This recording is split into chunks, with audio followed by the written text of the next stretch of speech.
গতকাল আমরা দেখেছি তারা একটা সংবাদ সম্মেলন করেছে প্রেস ক্লাবে। জি, এবং সেখানে তারা বলেছে যে আলোচনার কোনো ই নাই, তারা যদি তওবা করে, ছাত্র সাহেবের কথা বলছে যে এখানে আলোচনার কোনো ই নাই, তারা তওবা করলে তারা আমাদের ভাই, আমরা একত্রিত হই, জি। আলোচনার টেবিলে বসার কোনো ই নেই।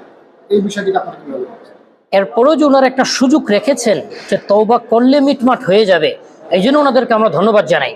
পাশাপাশি আপনাদের মাধ্যমে এটা জানাতে চাই, সাদ সাহেব 4 বার তওবা করেছেন এবং ওনার তওবা, যেহেতু উনি ইন্ডিয়াতে থাকেন, ইন্ডিয়ার শ্রেষ্ঠ বিদ্যাপীঠ দারুল উলুম দেওবন্দ, এটা পুরা ইন্ডিয়া এবং পাকিস্তান বাংলাদেশের ফতোয়ার অথরিটি, তারা তার এই তওবাকে কবুল করেছেন এবং তার একটা ফতোয়া জারি করেছেন। ফতোয়া নাম্বার হচ্ছে 156131।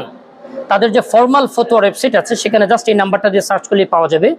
সেইখানে তারা স্পষ্ট করে বলেছে যে এই তাবলিগের দ্বন্দ্ব কোনো ইলমি অথবা ফিকহি বিষয় নয়, অর্থাৎ শরীয়ত বা ইসলামকে সম্পৃক্ত করে এই সমস্যাটা সৃষ্টি হয়নি। এটা হয়েছে তাদের আভ্যন্তরীণ কিছু বিষয়কে কেন্দ্র করে, নেতৃত্ব, পারস্পরিক বোঝাপড়ার অভাবের কারণে এই সমস্যাটা তৈরি হয়েছে।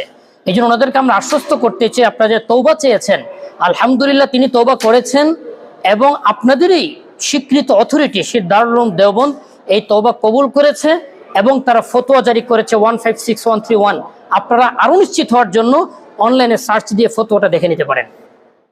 আগামী শুক্রবার এই কাকরাইল মসজিদ ঘিরে একটা উত্তেজনা তৈরি হয়েছে। জি। এখানে মানে কোনো বিক্ষিপ্ত বা কোনো সাংঘর্ষিক কোনো ঘটনা ঘটবে কিনা আপনারা কি মনে করছেন?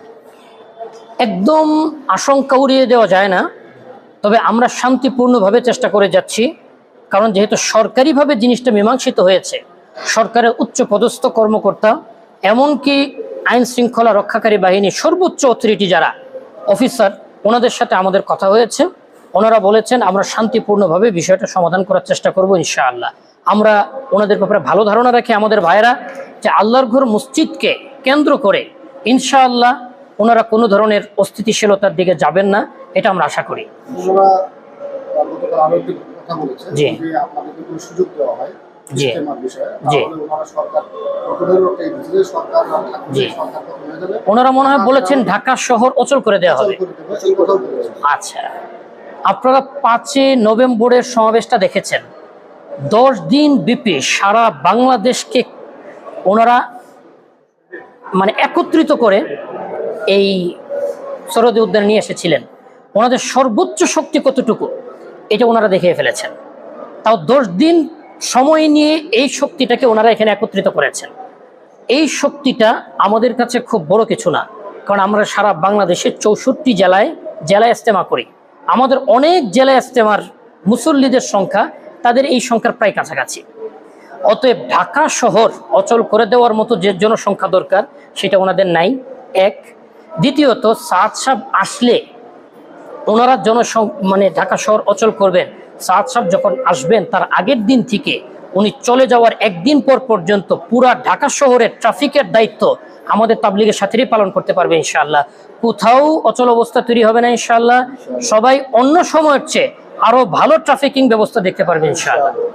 ওনারা আপনাদের সম্পর্কে অভিযোগ করেছে যে আপনারা আওয়ামী লীগের দোষর ছিলেন এবং আওয়ামী লীগের সাথে আপনাদের অনেক সম্পর্ক ছিল। আপনাকে মিন করে এর আগে আমরা দেখেছি তারা বলেছে যে আপনি আওয়ামী লীগের সাথে আপনার সম্পর্কটা ছিল। এর আগে একটা বক্তব্য তারা কথা বলেছিলেন সামাজিক যোগাযোগ। আপনারা জানেন দাওয়াত ও তাবলীগের মেহনত নির্দলীয় সর্বদলীয়। আমরা সবার কাছে যাই, সবাই আমাদের কাছে আসে, কিন্তু আমরা অরাজনৈতিক হওয়ার কারণে কোনো দল, কোনো রাজনৈতিক দলের দোসর হওয়ার কোনো প্রয়োজন আমাদের হয় না। কারণ আমরা কোনো রাজনৈতিক দলই না, কোনো রাজনৈতিক চিন্তাধারা আমরা লালনই করি না। বরং যারা এই অভিযোগটা উত্থাপন করলেন, আপনারা সাংবাদিক, সমস্ত তথ্য আপনাদের কাছে আছে, একটু খতিয়ে দেখুন। যখন জুলাই বিপ্লব চলছে, 13ই জুলাই তৎকালীন স্বরাষ্ট্রমন্ত্রীর সাথে ওনারা বসে শান্তি বৈঠক করলেন যে আমরা ছাত্রদের সাথে নাই, সরকার বিরোধী কোন আন্দোলনের সাথে নাই, আমরা সরকারের সাথে আছি। এবং ছাত্রদের বিরুদ্ধে একটু ইতিহাস ঘাটলে দেখবেন 1971 সনে একটা শান্তি কমিটির বৈঠক হয়েছিল। ওই শান্তি কমিটির বৈঠকে যারা উপস্থিত ছিলেন তারাই কিন্তু পরবর্তীতে রাজাকার হয়েছেন। ওই শান্তি কমিটির বৈঠকে যারা ছিলেন তারাই কিন্তু পরবর্তীতে রাজাকার হয়েছেন।